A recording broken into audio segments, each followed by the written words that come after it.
Un bivio di fronte al quale si trovano oggi i piccoli risparmiatori che nella crisi delle popolari hanno visto i risparmi di una vita andare in fumo. Da una parte accettare la proposta di un rimborso pari al 15% del valore delle azioni, dall'altra intraprendere vie legali.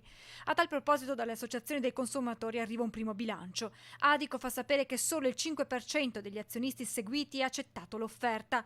Per quanto riguarda invece quei risparmiatori che si sono appoggiati all'Unione Nazionale Consumatori, tutti, senza alcuna eccezione, hanno rifiutato la proposta di rimborso. È quanto emerso nel corso di uno degli incontri organizzati nel Bassanese, durante il quale è stato chiarito come ora si attenda l'azione della Procura dal punto di vista penale e nel frattempo si avvii la mediazione finanziaria.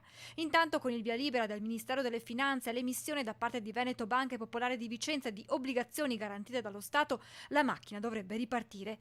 Un intervento questo che Luigi Menegatti, una carriera la sua costruita proprio nel sistema bancario italiano, giudica positivamente.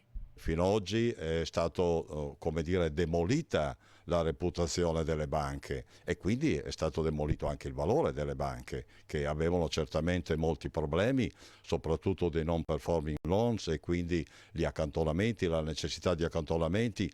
Bisogna ricostruire la fiducia, ma come? Non sarà molto facile ricostruire la fiducia. Credibilità per riavvicinare i cittadini che in un momento come questo faticano a capire quale sia il modo giusto per investire i propri risparmi.